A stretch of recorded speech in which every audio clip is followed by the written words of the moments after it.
Assalamualaikum warahmatullahi wabarakatuh. Halo Sobat Sinar Jateng, bertemu dengan aku Rizka Wahyu Amalia.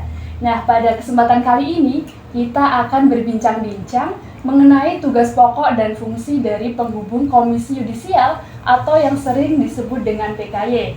Kali ini saya sudah bersama dengan narasumber kita, yaitu koordinator dari penghubung KY Jawa Tengah, yaitu Bapak Muhammad Farhan. Halo Bapak, selamat pagi. Selamat pagi Mbak. Gimana Pak kabarnya? Alhamdulillah sehat walafiat semuanya. Ini mau tanya seputar PKY ya Pak. Mungkin bisa dijelaskan sedikit Pak mengenai PKY itu bagaimana? Ya, jadi penghubung KY Jawa Tengah ini lahir pada setelah adanya revisi undang-undang ya, Undang-Undang Komisi Yudisial, yakni di Undang-Undang Nomor 18 Tahun 2011 ini tentang Komisi Yudisial.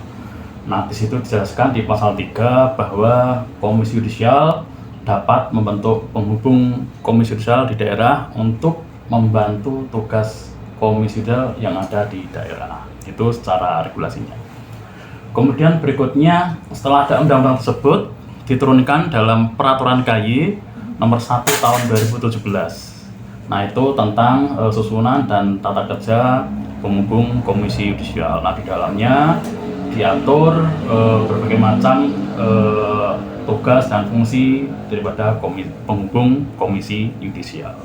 Nah, untuk tugas dan fungsi pokok dari penghubung Komisi Yudisial itu apa Pak? Mungkin bisa dijelaskan? Iya, secara mudahnya ada 5 tugas dari penghubung Komisi Yudisial Jawa Tengah. Yang pertama, melakukan pengawasan dan pemantauan terhadap perilaku hakim. Ini skupnya di Jawa Tengah. Kemudian yang kedua, kita juga menerima laporan dari masyarakat yang berkaitan dengan dugaan pelanggaran kode etik hakim. Kemudian yang ketiga, kita melakukan verifikasi, klarifikasi, dan juga investigasi terhadap atas adanya dugaan pelanggaran kode etik hakim. Kemudian yang keempat, kita juga melakukan advokasi hakim manakala terjadi dugaan atau perbuatan yang merendahkan kehormatan hakim. Jadi selain pengawasan, kita juga mengadvokasi hakim manakala terjadi perbuatan yang merendahkan atau adanya contempt of court. Kemudian yang kelima, kita melaksanakan tugas lain yang diberikan oleh Komisi Yudisial. Nah, contohnya kita melakukan edukasi, kita melakukan penyuluhan, kita melakukan sosialisasi. Itu bagian dari tugas-tugas penghubung Komisi Yudisial. Terus ya Pak, bagaimana sih penghubung dari KY itu mengatasi seperti dugaan tentang hakim yang mungkin melakukan penyelewengan atau mungkin bersifat kurang tidak sesuai dengan kode etik? Iya, jadi ada beberapa hal atau tahapan ketika ada masyarakat yang melapor ke penghubung Komisi Yudisial.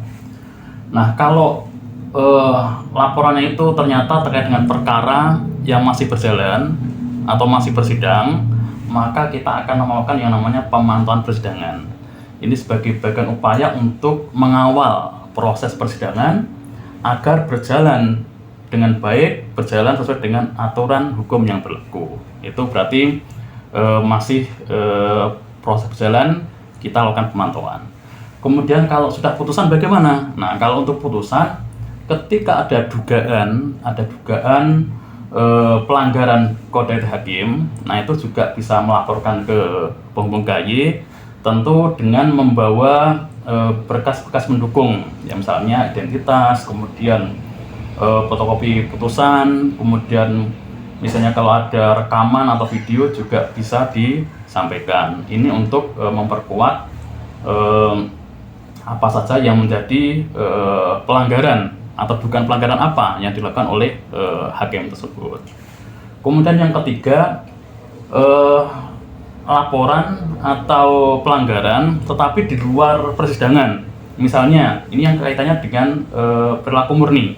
Misalnya hakim selingkuh atau hakim narkoba atau hakim misalnya dugem atau ke diskotik. Nah, itu juga menjadi bagian dari pengawasan oleh Komisi Yudisial. Jadi 3 itu yang secara gampangnya itu. Kalau untuk pengawasannya sendiri, kalau masih ada kasus itu mungkin prosesnya bagaimana Pak? Iya. Kalau saat persidangan? Ya, jadi ketika masih proses berjalan ya, ini kan pelapor atau masyarakat datang ke kantor atau bisa mengirimkan via surat atau email. Nanti setelah kita terima, nanti kita telaah, kemudian kita analisa, kira-kira ini ada dugaan nggak gitu.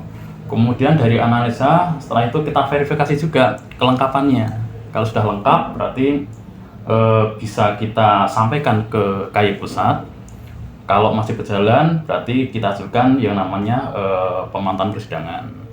Nah, ketika dari pusat menerbitkan surat tugas, maka penghubung KY melakukan pemantauan di persidangan, bisa di pengadilan negeri, bisa di pengadilan agama, tergantung tadi ya laporan dari masyarakat itu sendiri. Nah, ketika kita melakukan pemantauan persidangan, itu sebagai bagian dari upaya untuk mengawal sebenarnya. Jadi kita mengawal proses persidangan agar berjalan dengan sebaik-baiknya sesuai dengan aturan. Nah, di sisi yang lain itu juga sebagai bagian dari advokasi. Jadi jangan sampai hakim atau majelis hakim yang memeriksa itu terdapat intervensi dari para pihak, dari penggugat atau tergugat. Misalnya juga kalau dia dari pengusaha kan banyak uangnya misalnya. Nah, itu kita jaga jangan sampai para pihak itu mengintervensi atau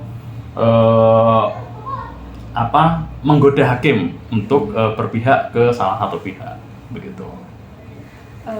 Ini yang pertanyaan terakhir Pak, himbauan atau pesan untuk para hakim itu bagaimana dari penghubung KY sendiri?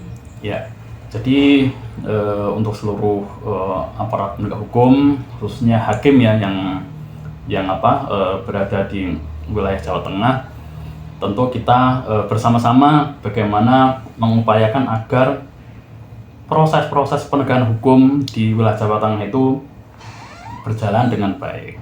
Nah, terkait dengan hakim, tentu sudah ada yang namanya kode etik hakim. Kalau 10 butir kode etik hakim itu dijalankan dengan sebaik-baiknya, nah harapannya integritas hakim dapat terjaga dan kemudian bisa melahirkan putusan-putusan yang bisa memberi rasa keadilan bagi masyarakat. Dan tentunya harapannya terwujudnya peradilan yang bersih, terwujudnya peradilan yang agung, terwujudnya peradilan yang profesional itu bisa kita dapatkan, dan tentunya masyarakat para pencari keadilan itu merasa puas atas putusan-putusan hakim yang dihadirkan. Gitu. Baik Bapak, pertanyaan tadi sekaligus menjadi pertanyaan terakhir untuk perbincangan kita siang ini. Terima kasih ya Pak. Nah, Sobat SJ, itu tadi perbincangan kita mengenai tugas pokok dan fungsi dari penghubung Komisi Yudisial Jawa Tengah. Bagaimana, menarik bukan? Untuk informasi selengkapnya, kalian bisa lihat di situs sinarjateng.com. Terima kasih dan sampai jumpa. Wassalamualaikum warahmatullahi wabarakatuh.